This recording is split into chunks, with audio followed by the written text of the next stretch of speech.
Talk this afternoon will be Peter Road telling us about Julia sets of quasi-regular maps with differing dimensions. Thank you very much for the introduction. Thank you very much to the organizers for having me here. And I suppose I should also say happy birthday to Transcendental Dynamics, the Wandering Domain, and Phil also for this year. Okay, so I'm working in a slightly different setting, maybe as to what we're used to with holomorphic maps on either the Riemann sphere or the complex plane. But I hope I can justify to you why the setting in which we're working in is a very nice natural extension to the n-sphere in general, really. So now we're not looking at complex variables, two or more complex variables. We're actually now trying to generalize the ideas of complex dynamics onto the n-sphere. So we're working with real values. But I hope, yeah, I can justify why this works. Okay, good. So for those of you who haven't seen it before, quasi-regular maps, here is the definition. So we say a map is quasi-regular if it lives in the class of functions that are absolutely continuous on lines and they've got partial derivatives that are ln integrable. That's quite a lot. But so this is really just a regularity condition on your function. So if you haven't, maybe you're not familiar with this class of functions, maybe for today you can just think of a function that's C1 with some nice partial derivatives just for your intuition. And really the defining characteristic, though, of a quasi-regular map is this condition in the middle. This is governing how much your map can distort the space in which it's living in. So maybe I'd draw a quick picture. I don't want to cover it too much, but I'm sure many of you have seen this kind of picture in the plane, maybe if you've seen quasi-regular maps before. But so almost everywhere for this map, the idea is that I will draw in 3D, as I can't go any higher. But so for everywhere, so at point X, our map, its derivative has to satisfy this condition. So locally, this map F can only distort this sphere by a bounded amount. So it's going to map it onto some kind of very, very small ellipse. But what this property is saying is that this ellipse cannot be too distorted. And so as a consequence of this property, so this ellipse in 3D, you'd have 3 semi-axes. And so as a consequence of this property, your largest semi-axis divided by your smallest semi-axis, this ratio always has to be bounded wherever you are for almost every x in your space. But maybe closer to what this is saying. So over here, this is the operator norm on your linear map, which is your derivative here. So this is comparable to a volume quantity. So this is the maximum stretch of a unit vector at your point x. So when you raise this to the power n, really this is comparable to the volume of some sphere. Sorry, that's also a bit distorted, but this is also comparable to the volume of this outer sphere, i.e. the sort of circumscribed sphere of this ellipsoid. And here the Jacobian determinant is going to be comparable, right, to the volume of this ellipsoid here. So again, you can think of it as a condition on the volume of these two things, that the circumscribed sphere divided by the volume of this divided by the volume of this also needs to be bounded across your space for almost every x. So these are an interesting class of mappings for a few reasons. So just a few more maybe intuition for you to get comfortable with them. So as I said here, they're sending these infinitesimal spheres to infinitesimal ellipsoids. I'll say a map is quasi-regular, and if I'm saying that there is some k for which exists a bound on the distortion everywhere. So, and indeed, a lot of you will have heard of quasi-conformal maps, and so these are injective quasi-regular maps. And one particular reason why these maps are such a natural generalization is of this last point here. Quasi-regular maps in general, they are open and they are discrete mappings, just like holomorphic mappings. However, an important point, we only, at least a priori, know that these maps are differentiable almost everywhere. So this is where we maybe take a slight detour away from complex dynamics in that way. So they have some analogous properties. And just a few more examples for your intuition on the plane. This top example is very obviously something that could not be holomorphic, right? This definitely cannot satisfy the Cauchy-Riemann equations. But in general, when we're talking about quasi-regular mappings, we are also talking about holomorphic mappings, because these are exactly the one quasi-regular mappings of the plane. And in general, if you want to build lots of examples in the plane, we have this, it's called a Stoilov factorization, where any quasi-regular map on the plane can come from the composition of a holomorphic map and some quasi-conformal map with some distortion K. So I hope that helps with your intuition a little bit. And so around about 30 years ago, people got interested in developing a quasi-regular dynamical theory.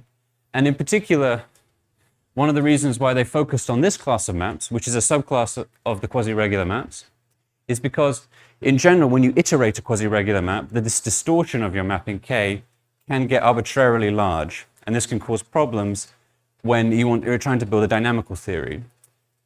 And so it was natural, at least back then, and this is now a very well studied case of quasi-regular mapping dynamical theory, is to look at the class of maps for which you have a uniform bound, or at least families of quasi-regular maps in which you have a uniform bound on your distortion.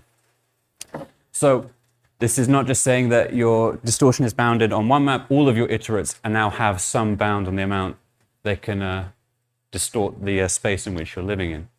So yeah, to get some nice examples of these, if you want to study UQR dynamics on the Riemann sphere, this is just completely analogous to doing rational dynamics, because you're always some quasi-conformal map, a quasi-conformal conjugacy away from a rational map. So really sort of the new theory is what we can do in high dimensions. And in particular, even just in R3, there's still so much that is unknown, even just about what kind of topological properties can now happen with regards to Fatou sets and Julia sets. So this theorem here is really a quasi-regular analog of Montel's theorem, which of course is absolutely vital in complex dynamics. But however, we only have it for these uniformly quasi-regular maps, or a family of maps for which we have a uniform bound on distortion. So when the theory was getting going in the 90s, as a result of this proof, they began working on uniformly quasi-regular dynamics. And so you could immediately lift the definitions of a Fatou set and Julia set from complex dynamics to that of the uniformly quasi-regular setting. Define it around normality, and also just define the Julia set to be the set of non-normality. And as a consequence, you get sort of all the properties that you would expect out of a Julia set. I mean, this is almost a carbon copy of a list of properties for a rational Julia set as well. So we've got uniform perfectness, we've got, the Julia set of the iterate is the same as the original Julia set, and indeed this sort of blowing up property, which immediately follows from this quasi-regular version of Montel's theorem, is kind of almost the opposite of what Holly was talking about this morning, where if you take a point that's non-exceptional and you look at its pre-images, eventually you accumulate around the Julia set. Here now, this property is saying take any tiny neighborhood of the Julia set. Its forward orbit now must blow up to everything except a finite number of points. So this Q, a slight difference now is, so with Montel's theorem, we know it, if you miss out these 3 points, if your family of maps misses out 3 points in its image, you know you must be living on a Fatou component.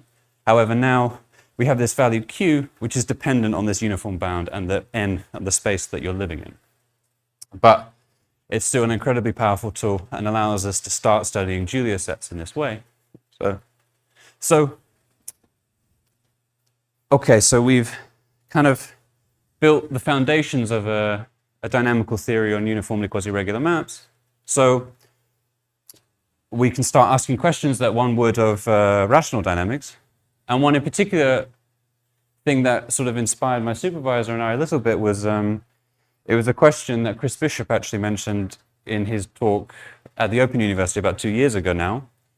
And it was particularly, he was asking this question underneath here, whether there is actually an example where there's a rational Julia set where these inequalities are not necessarily equal. As in, is there a strict inequality? So Sullivan proved that for a hyperbolic rational map, so i.e. where your closure of your post-critical set is away from your Julia set.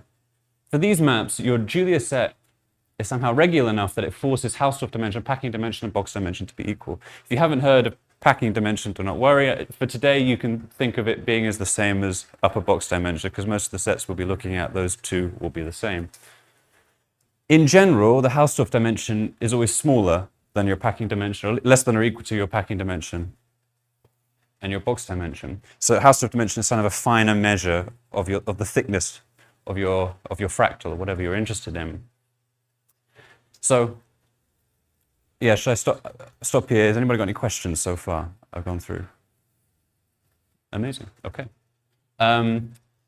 So, if you were looking for a rational map with this, you'd have to look outside the class of hyperbolic maps, and I think actually more has been shown since this, and I think you'd have to look at an even smaller class of function to do this, but it's still not known in general for a rational map. But as I think Phil mentioned this yesterday in his talk, that Gwyneth showed that at least for transcendental entire functions, you can have really quite big gaps between your packing dimension and Hausdorff dimension of your Julia set. So we began to think about what can you also, in the quasi-regular setting, we have distortion. And so what impact does that play on the possible dimensions of your set? In general, this gives us a lot more freedom. Really particularly under a compact set, under a quasi-conformal map, if you have distortion, your dimension can vary quite a lot. So in theory, this should really wreak quite a lot of havoc on this equality. So we were looking for kind of analogous result. What can we say about Hausdorff dimension and packing dimension of the Julia set of hyperbolic UQR maps?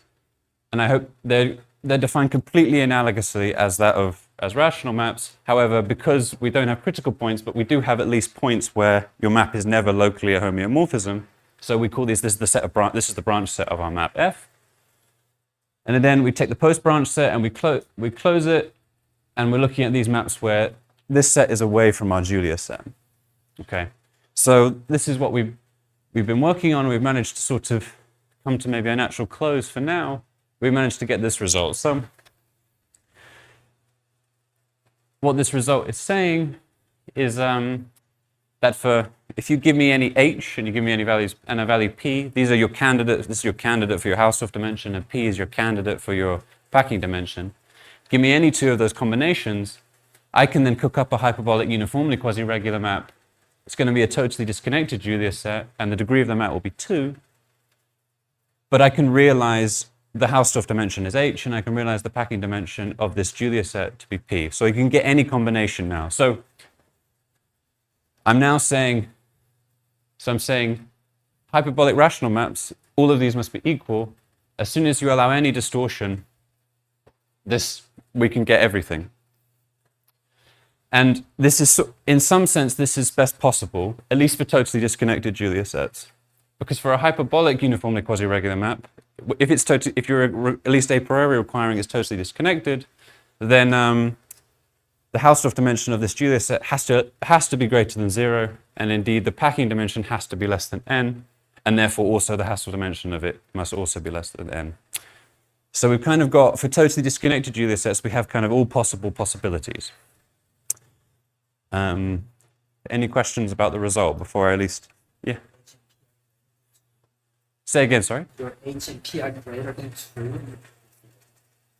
H and p are greater than 2? No. Just as close to 0 as you like. Sorry, yeah, so this is, n is in your space. So it's saying, you can let, n can be 2, I'm saying, so if you're on the Riemann sphere, you can get every combination between 0 and 2. On the n sphere, you can get every combination between 0 and n. No worries. Is the box dimension also equal to p? Upper box dimension, yeah, exactly, yeah. Yeah. So I'll just talk about very, very briefly sort of the steps in which we took to get there. So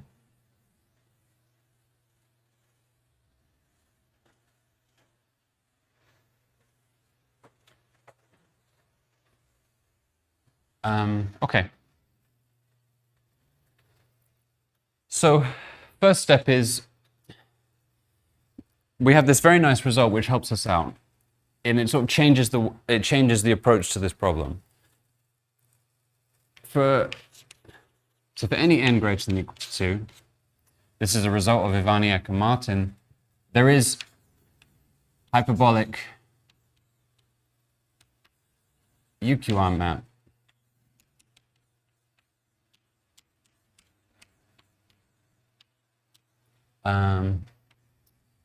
such that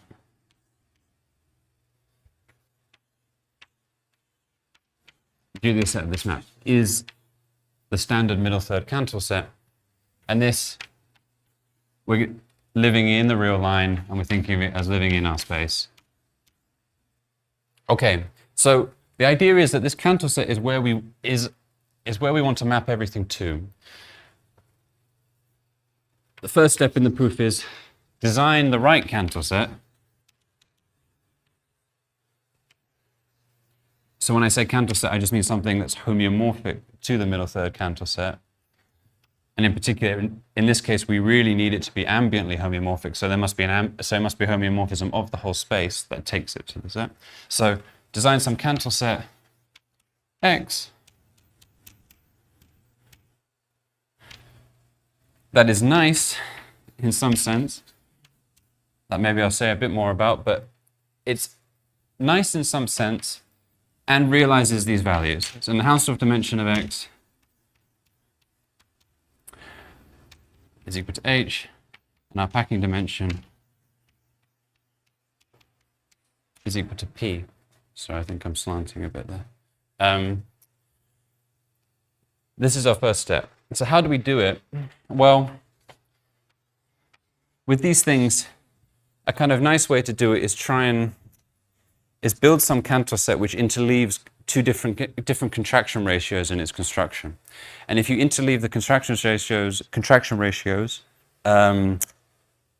infinitely often, this should force your packing dimension one way and your Hausdorff dimension the other, depending on your choice of your contraction ratios. So this X, at least in our case, looks a bit like if you build your Cantor set. So we start off with a unit square, and we contract it by some ratio that's a bit smaller than a half. So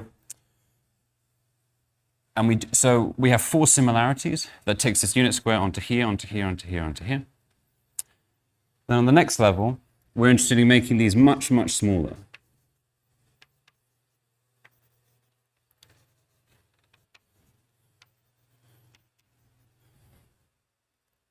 Much, much, much smaller. So we're taking this and contracting now by a similarity which has a very, very, very, very small contraction ratio. And the idea is to interleave these two things and take the intersection and see what's left over. And this Cantor set should force your packing dimension one way, Hausdorff dimension another, and your upper box dimension. Then, okay, so we have these. Really, this niceness is coming from that these contraction ratios are not getting arbitrarily smaller. We're just interleaving between two of them that are different. And sort of as a consequence of a few things, we are able then, which is the next step. So this picture, I'm drawing it in the plane because it's a little easier to visualize. So this is this construction. So you can build the sort of Cartesian product of the Cantor set with itself by just taking the same unit square, scaling down by a third, then keep on doing the same thing. So this is truly actually self-similar, this version of the Cantor set. And you keep on going. You take the intersection of all these levels and you get the Cartesian product of the Cantor set. And you might have to just take my word for it that you can map, there is a quasi-conformal map that takes the Cartesian product of its Cantor set to the standard Cantor set. But so the idea is that we want a quasi-conformal map of our whole n sphere that maps this picture onto this picture. And the way you build it is you have a quasi-conformal map.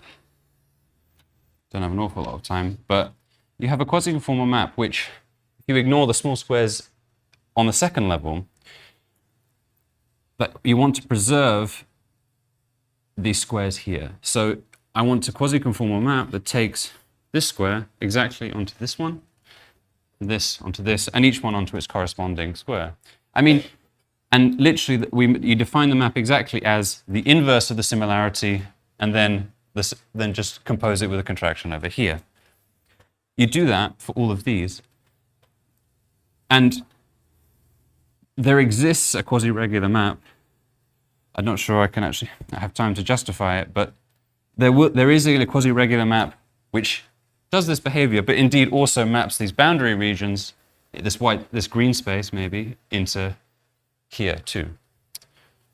And indeed we can do that if we also started off with, there's nothing special about the exact size of these squares. Really, you can do this for any size. So indeed, for very, very small squares, so long as we have the same number of them, you can do the same picture and map it onto the nice, so if this is our C2 picture again, we can then perform the same kind of idea, and we have a quasi-conformal map. I'll say maybe I'll call this G1 and G2, which is, so G2 is taking these fat squares onto the standard Cantor set, and G1 is taking these thin squares onto the standard Cantor set. So we have quasi-conformal maps that do that. But what's really, really nice, and these are ideas that come from a paper of Gehring and Weisseler from the 70s, that if you have this quasi-conformal map on one level, and these maps are similarities, therefore the distortion, there is no distortion that you gain when you travel to new levels of your Cantor set in your construction. The dilatation of these maps is always 1. And indeed, because you have quasi-conformal maps, you only have 2 quasi-conformal maps, which have a dilatation, say, K2, A1, right? Because this is finite, what you can do is do the exact analogous thing on the level 2 of your function. So now I keep my original definition, say G2 on the outside here, but then inside here I redefine it and I say, okay, I'm going to map this small square. I want it to go to this small square here. So again, I move up my similarities, I do the inverses, and I move it over here and I just do the pair of 1/3 contractions down here. So I move it up, but the way I move it across is because I can move it up to the level I need it, to this first level, take my G2 or my G1, depending on the address of your square. You will need to make a choice between G1 and G2, but because you can do it, however far down you go in the level of your Cantor set, you can lift it all the way up using inverse maps, pick either G1 or G2, and then map all the way down for every single square. So, sorry, I maybe haven't explained it all that well, but in the end, you get a sequence of the maximum of K2 and K1. You get a sequence of these quasi-conformal mappings, which are converging, which converge to a limit mapping, which will take this weird Cantor set onto the standard middle third Cantor set. And this limit mapping will be quasi-conformal because each of your mappings in your sequence is K quasi-conformal for some K, and they're converging uniformly to this limit mapping. And by a result in the theory, then limit mapping must also be quasi-conformal. So now we have an ambient map taking this Cantor set to the middle third Cantor set. And therefore, by this result, all we need to do is take our map G and conjugate F. And now we have a hyperbolic uniformly quasi-regular map, which is going to take on our packing dimension, Hausdorff dimension values. I think that's everything. Thank you very much.